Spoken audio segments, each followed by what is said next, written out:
Parlons de ce qui fâche et ce pourquoi on est en train de tourner en rond, la gestion des corps. Je viendrai sur les questions de début que vous m'avez demandé de laisser tomber. La gestion des corps. Savez-vous quand même qu'il y a eu trop de morts au stade? Je sais qu'il y a eu des morts au stade. Pendant ce temps, vous dites que vous dormiez, n'est-ce pas? C'est vous qui le dites. Non, c'est vous qui l'avez dit, hein? Non, c'est vous qui le dites. Ah, j'ai poursuivi mon sommeil. Écoutez-moi, maître. Ne déformez pas mes phrases. Ne déformez pas, mais j'ai été clair. J'ai dit que j'étais dans mon bureau. Être dans son bureau, dormir, c'est très différent. C'est très différent. La question. Ah, c'est très bien, Monsieur le Président. Où sont passés les corps? Je n'ai vu aucun corps. Le peuple attristé, endolori, meurtri, les morts gisant sur terre, vous, chef de l'État informé, vous n'avez pas cherché à voir les corps et à prononcer au moins des hommages ou un message à la nation? Je peux parler? Allez-y. Quand c'est comme ça, c'est bon, hein? Vous-même, vous vous rendez compte quand c'est comme ça, c'est bon? Ouais. Alors, maître, j'ai dit que je vais m'y efforcer, même si je ne voudrais pas, pour ne pas rester dans la négativité. Sinon, la question que vous êtes en train de poser, j'en ai déjà parlé suffisamment, mais comme je l'ai dit tantôt, je ne voudrais pas trop vous fuir par rapport à des questions que d'autres ne comprendront pas. J'ai été clair. Le ministre de la Santé, le ministre Diaby a passé ici. Il a fait son exposé, sa part de vérité. Les 57 corps qu'il a parlé devant le tribunal, c'est les mêmes 57, c'est le même rapport que j'ai eu. À part ça, je n'ai vu aucun corps et maître Hamidou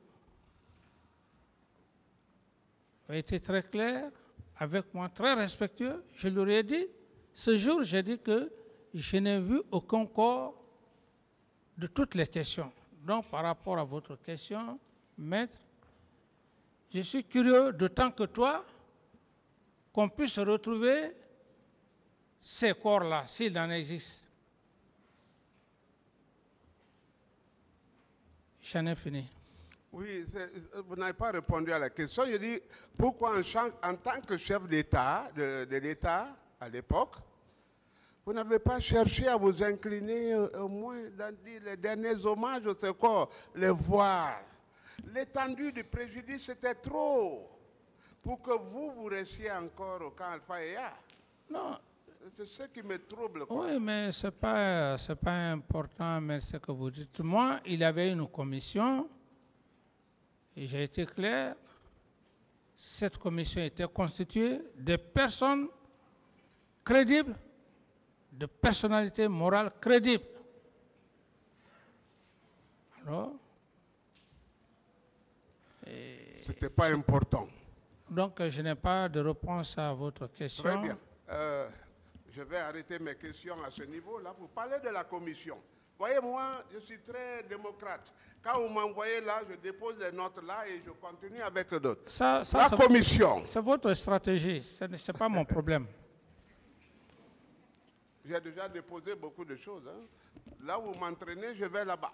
C'est vous qui voulez convaincre le tribunal. C'est votre Ah oui! chacun, Ah oui! Non, Et chacun a vous-même, sa vous devez le convaincre. Hein. Chacun a Il sa faut le stratégie. charmer. Chacun a sa stratégie. La question, maître, s'il vous plaît. Commission de gestion, commission de crise. Comment c'était constitué? Mais maître, j'ai été clair. Cette commission, j'ai parlé d'une... Vous étiez le chef de l'État. Parlez vite, on va passer. Laissez-le parler, maître. Bon, j'en ai déjà parlé. J'en ai déjà parlé, maître. Suffisamment ici, dans cette audience.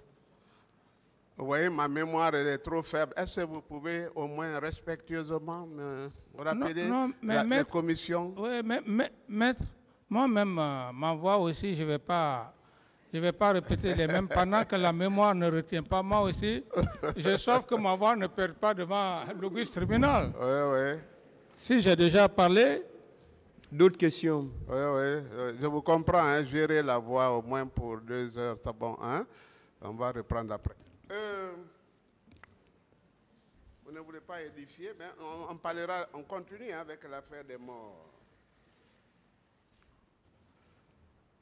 Qui, parce que vous n'aimez pas des questions comme ça, c'est vous qui avez ordonné au général Théa,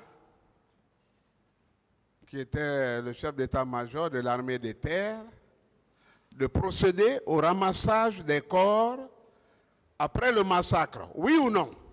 Non.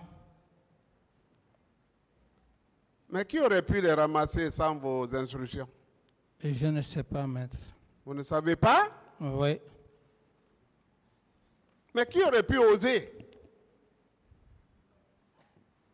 Mais je pense que les PV font foi et par rapport à M. Edouard Théa et consorts, je ne reviens plus là-dessus. Alors, lorsque vous avez ordonné au général Théa de procéder au ramassage des corps, celui-ci, à son tour, s'est adressé au commandant du train militaire. C'est-à-dire que c'est là où il y a tous les gros engins de l'armée. Et ceux-ci ont été réquisitionnés pour y procéder. Oui ou non? Non.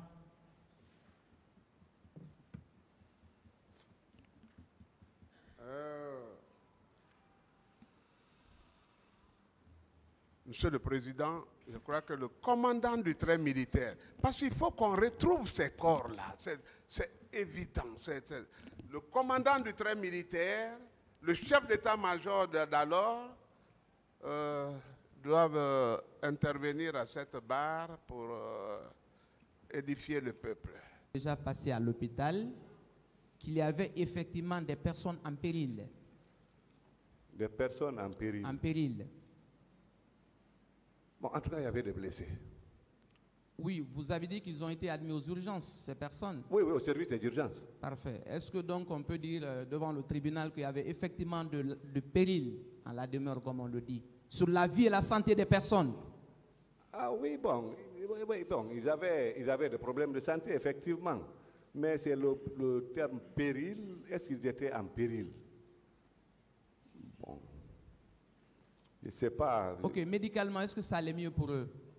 Est-ce qu'ils n'avaient pas besoin d'être soutenus? Ah, ils avaient besoin d'être soutenus. C'est pour qu'ils ont été admis aux urgences, ces personnes. Oui, bien sûr, monsieur le procureur. D'accord. À votre avis, ce péril provenait de quoi? Ce péril provenait de... Après les informations que vous avez reçues. Oui, c'est à la suite des événements malheureux qui sont produits au stade. Oui, est-ce que vous pouvez nous expliquer un peu? Ce péril provenait de quoi? Des coups et blessures volontaires, des attaques à l'aide des armes blanches, etc. À votre avis, quand même 13 ans sont écoulés, vous avez les informations en tant que ministre de la Santé. Bon, c'est que les médecins m'ont rendu compte qu'il y a eu effectivement des blessures par arme blanche, des blessures par arme de guerre, et puis aussi des lésions qui ressemblent à des lésions suite à des bousculades. Ok. Donc, après votre propre constat à Donka, parce que vous étiez effectivement arrivé, et vous-même vous avez dans votre procès verbal d'interrogatoire que vous étiez parti chercher la clé, est-ce qu'on peut donc considérer qu'à partir de ce moment-là, vous aviez connaissance du péril? Oui, vous avez analysé l'ampleur de la situation, oui, est-ce qu'on peut le dire? Oui, bien sûr, bien sûr, monsieur le procureur. Parfait. Alors, ce jour, en commençant par l'hôpital Donka, pour le dépôt des clés aux professionnels de santé, donc au personnel soignant, est-ce que cela pouvait présenter pour vous un danger, un risque pour vous, pour les tiers, sans passer par voir le président Dadis? Est-ce que c'était un danger pour vous? Bon, évidemment, il y avait un danger pour moi, mais j'étais ministre, j'étais obligé d'assumer. Puisque d'abord, je n'avais pas de chauffeur, il fallait traverser toute cette zone en ébullition, mais il fallait que je parte chercher les clés. Et le gestionnaire du magasin en question, là où il y a l'équipe d'urgence, quel qu'en soit le danger, il fallait que je parte, et je suis parti. Je repose la question pour qu'on se comprenne. Oui. À votre retour de Nongotadi, est-ce que le fait pour vous de commencer par l'hôpital Donka, déposer la clé pour qu'on puisse ouvrir la pharmacie, pouvait être un danger pour vous ou pour les tiers en provoquant ce secours-là? Est-ce que cela pouvait présenter un danger pour vous? Alors moi, je crois que le fait de déposer les clés à la pharmacie centrale de Guinée, ça ne va pas entraîner un danger chez moi quand même. Très bien, mais vous avez fait d'abord le compte rendu au la jeune de l'époque, c'est cela? Oui, mais la clé et celui qui avait les clés était déjà parti. Malgré ça, vous étiez parti, non, vous? Donc, ça veut dire que vous... Pensez parce que vous êtes parti à Nongotadi. Quelle est la question? Ma présence n'était pas indispensable parce que je n'avais pas quelqu'un à envoyer à Nongotadi. Monsieur Gabi, attendez, calmez-vous. Quelle est la question? Est-ce que ce jour, au retour de Nongotadi, par l'hôpital Donka, déposer la clé de la pharmacie pour qu'on puisse l'ouvrir et soigner en conséquence les malades qui étaient là, est-ce que cela pouvait présenter un péril pour vous, un danger pour vous, pour les tiers? C'est cela la question. Je crois que non. Il n'y a pas de danger. Je crois. Si j'ai compris la question. Bon. Alors, en faisant le choix personnel de commencer par le président Dadis pour aller le faire le compte rendu et laisser les autres venir, parce que ça prend quand même du temps, et laisser vous la clé, est-ce que vous aviez contribué, vous, à sauver les personnes en péril ce jour-là? J'ai contribué, monsieur le procureur, à sauver les personnes en péril. D'autant plus d'abord, j'ai pris le risque d'aller traverser Koza, traverser toute cette zone d'ébullition pour aller à Nongotadi, récupérer les clés, sans chauffeur. Ensuite, il n'y a pas eu de truc. Quand moi j'ai parti voir le président Dadis, les autres étaient déjà partis à la pharmacie centrale de Guinée. Et d'ailleurs, lorsque j'étais à Donka, si j'avais des hommes avec moi là-bas, c'est eux que j'aurais envoyé chercher le Dr Abdourahmane. Okay. Donc, acceptez que je vous pose la question. Oui, allez-y, s'il vous plaît. Bon, je suis parti à Nongo chercher le Dr Abdourahmane avec les clés parce que je n'avais personne entre mes mains. Donc, il fallait que je parte chercher, obligatoirement. Au retour, en allant, vous étiez seul, non? En allant, j'étais avec le Dr Cheikh Kondé. D'accord. Vous avez déjà la clé? Oui. Au retour... J'ai déjà le monsieur qui a les clés. Très bien. Dans la même voiture? Dans la même voiture, conduite par moi. OK. Sur la foi donc de ton serment de médecin, je repose la question, est-ce que la priorité c'était de passer par le camp ou c'était de venir déposer d'abord la clé à l'hôpital Donka? Monsieur le procureur. En tant que médecin, hein, Non, monsieur le procureur, moi je suppose que j'ai déposé les clés parce que j'ai vu mon chauffeur, j'ai dit bon, tu le déposes avec la clé à la pharmacie centrale de Guinée. Parce que même si je vais à la pharmacie centrale de Guinée, ce n'est pas moi qui vais ouvrir le magasin pour déposer les médicaments. Et si je viens à Donka, ce n'est pas moi qui vais faire les pansements pour les blessés. Donc il fallait partir, voir à qui de droit, celui qui pouvait chercher, trouver les moyens, mettre à la disposition du ministère de la Santé pour s'occuper des malades. Merci. Ce n'est pas vous qui ouvrez les pharmacies. Je passe à la question. D'accord. Alors, nous allons avancer avec votre permission. Alors, je vais vous lire certaines pièces de la procédure de certaines parties civiles. Très bien. Qui vous accusent. J'ai sous la main le procès verbal d'audition de partie civile de M. Alseni Kamara. Ce monsieur, ton avocat effectivement les pièces de la procédure aussi, il y a un certificat médical greffé à son dossier. Il a été reçu à Donka au service de neurochirurgie.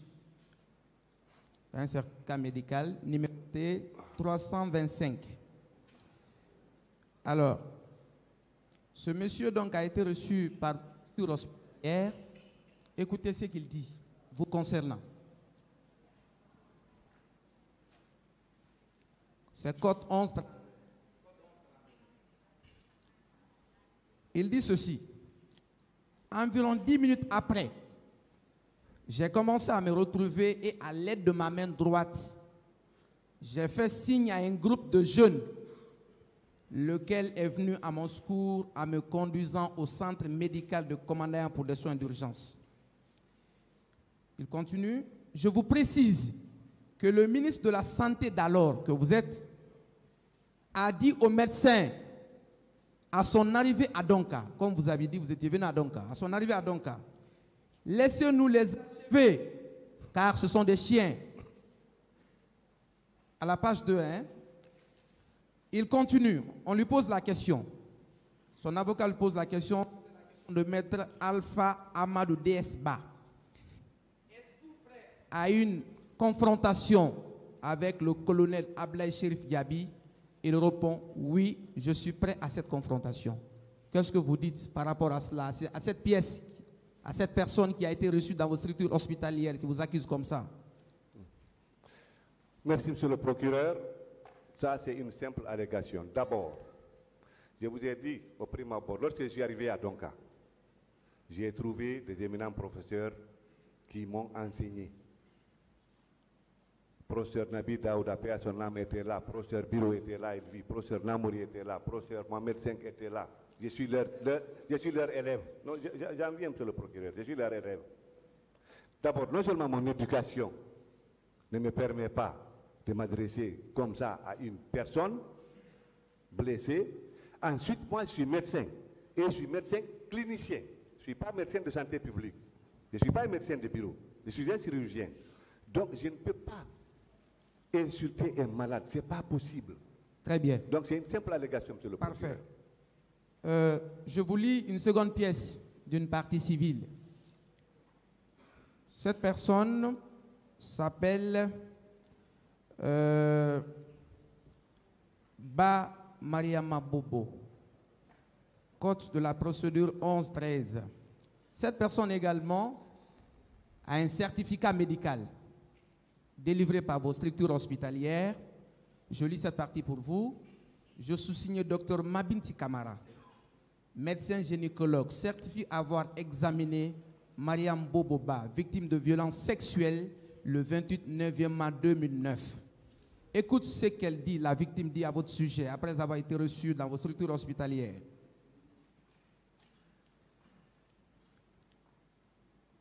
Ba Mariama Bobo, son numéro de téléphone est versé ici, à la page 13 de son audition.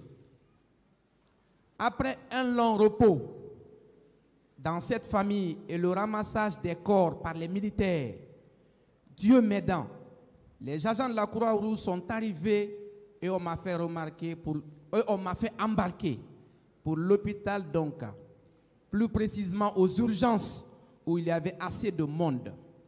C'est dans cette situation déplorable que le colonel Ablaye Cherif Diaby est arrivé avec ses éléments en nous traitant de bâtards et de chiens tout en nous donnant des coups de pied, ce qui coïncidait à la réaction de l'ex-ministre Adja Mariama Diallo Bari qui a demandé aux agents de ce qui se passait en s'écriant. Alors, tuez-nous tous. Des urgences, les agents se sont rendus à la pharmacie pour piller son contenu.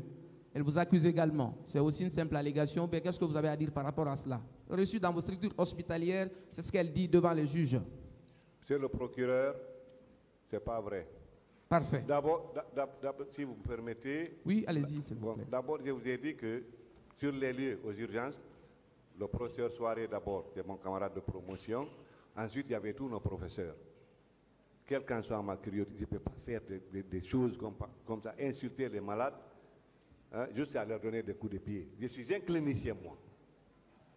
Je suis médecin clinicien. Sans le malade, presque ma vie n'est rien. Je ne peux pas me permettre de le faire. Parfait. Ensuite, si elle a été reçue, bon, comme elle suppose avoir des violences sexuelles, moi j'avais... Non, excusez, non. Ce n'est pas elle qui suppose, c'est la parole du professionnel de santé qui a établi un certificat médical en circonstance. Dans tous les cas, moi c'est au professeur Namour Keita qui vit et qui est là. C'est à lui que j'avais confié tous les cas de problèmes sexuels, d'abus sexuels, de violences sexuelles. J'avais confié ce dossier au professeur Namour Keita. Très bien. Toujours à la page 13 de son procès verbal d'audition, je suis toujours avec Mariama Bouboba, code 11, 13, 1 mètre. En répondant à une question, avez-vous pu identifier un officier supérieur au service des urgences? Elle répond, oui, l'ex-ministre de la Santé, Ablaye Cherif Diaby, et ses éléments, y étaient. D'ailleurs, ils se mettaient à injurier non seulement les blessés, mais aussi à leur donner des coups de pied. Est-ce que vous reconnaissez ça également?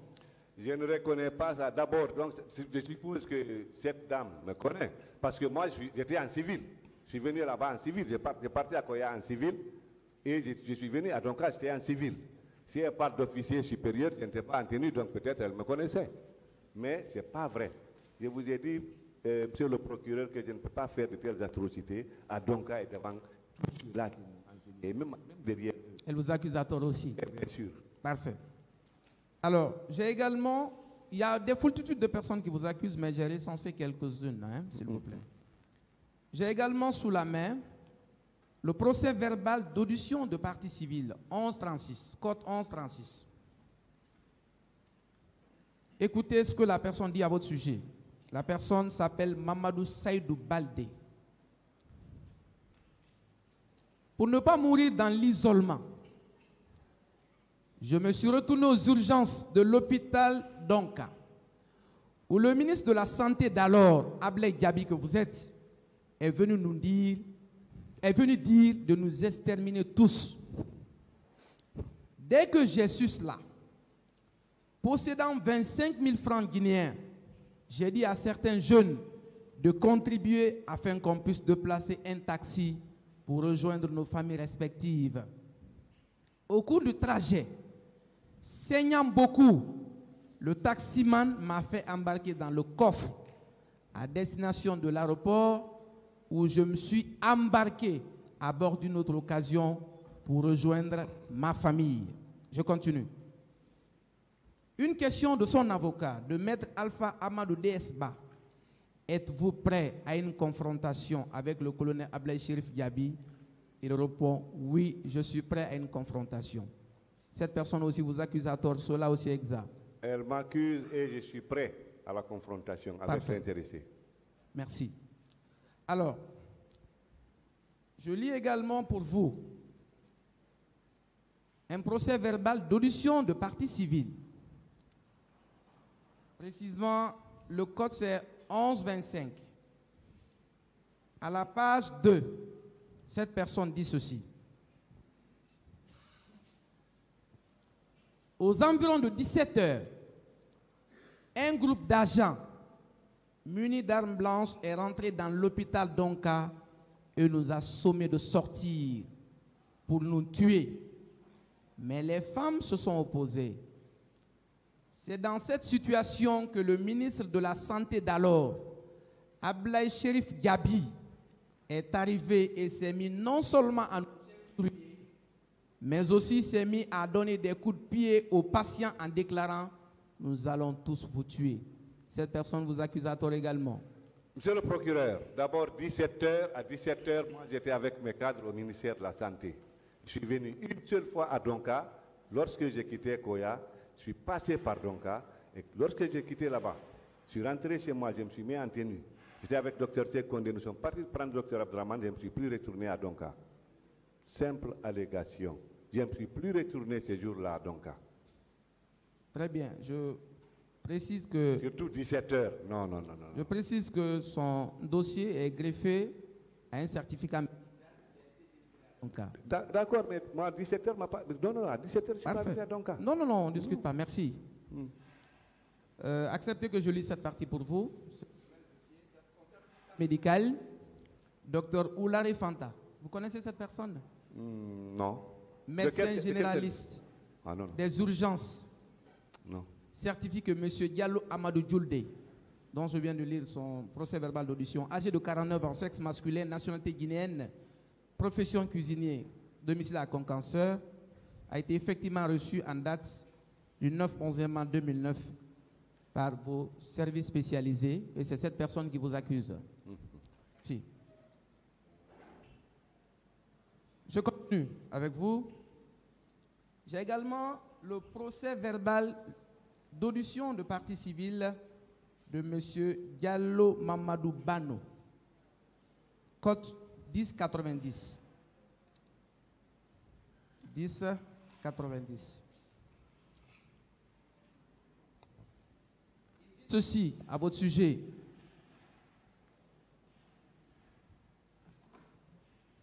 À la page 3. J'ai aperçu les 8 pick-up du colonel Kegoro. Au moment que je tendais ces gâteaux à mes amis, le colonel Ablaye Cherif Gabi, ministre de la Santé à l'époque, est arrivé avec ses agents en nous traitant d'imbéciles et en bon poulard, nous dire comme nous sommes des maudits, ils vont nous éliminer. Cette personne s'appelle Monsieur Diallo Mamadou Bano, code 1090, et dit être prêt à une confrontation avec vous. Cette personne elle vous accuse à tort égal. Monsieur le procureur, d'abord, cette personne m'accuse. D'abord, moi, j'appartiens au corps des officiers sans troupes. Je suis un officier sans troupes. Je ne peux pas être chef de groupe, chef de section, commandant de compagnie, chef de bataillon, commandant de régiment. Je suis médecin. J'appartiens au corps des officiers sans troupes, où je vais prendre des agents pour aller les insulter ou bien pour...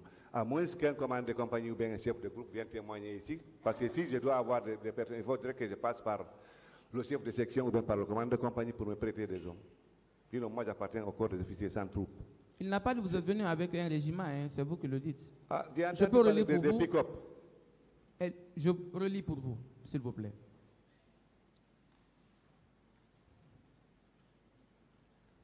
Je relis pour vous, pour votre compréhension. Ah, d'accord.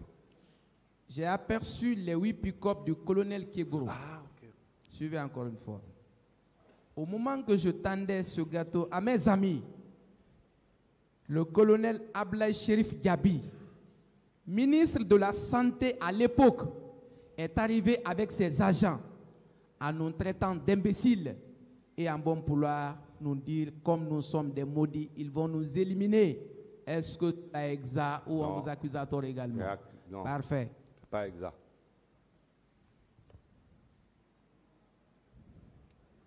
Alors, je reviens sur votre procès verbal d'interrogatoire.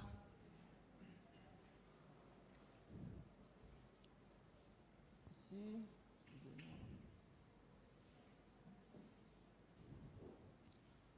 À la page 6 de votre interrogatoire.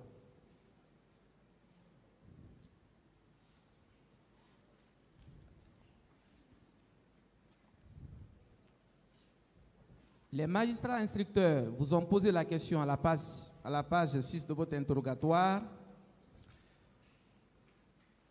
Que dites-vous? Votre avocat vous a posé la question chez les juges d'instruction. Que dites-vous de la polémique autour du nombre de morts?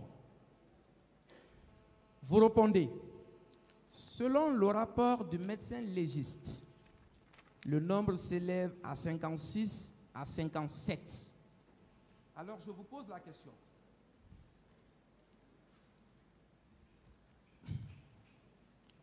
Alors que, malheureusement pour ces événements, on parle d'abord de 157 morts, bilan provisoire, ce qui est d'ailleurs provisoire en attendant naturellement la découverte des fosses communes.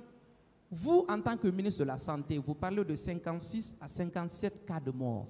On peut s'en tenir à quoi devant le tribunal? Ou bien c'était pour minimiser les chiffres? Monsieur le procureur, je ne minimise pas les chiffres.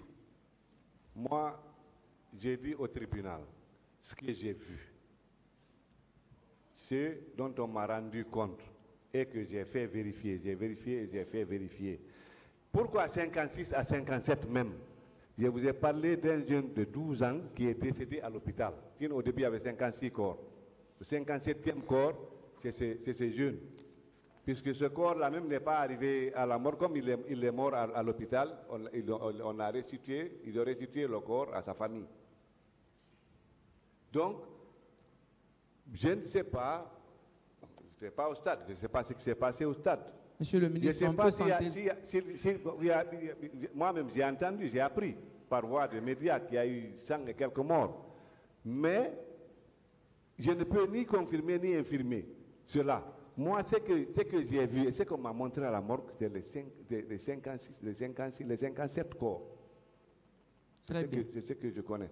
Mais maintenant, ce qui s'est passé ailleurs, là, monsieur le procureur, là, je ne sais pas. Ok, vous tenez votre chiffre là d'où? Parce que vous aviez dit que vous n'aviez pas eu le temps de compter, vous avez fait compter. Vous tenez ce chiffre d'où? Comment on appelle ça? C'est le compte rendu du médecin légiste dans les morgues. D'accord. Donc aujourd'hui, on peut, selon vous, il n'y a eu que 56 à 57 morts. Moi, c'est ce qu'ils m'ont dit. Professionnel, ministre de la Santé, est-ce qu'on peut s'en tenir à ça, s'il vous plaît? Ah, monsieur le procureur, en tout cas, moi, c'est ce que j'ai vu, c'est ce qui était sous la coupe du ministère de la Santé. Parfait, d'accord, merci.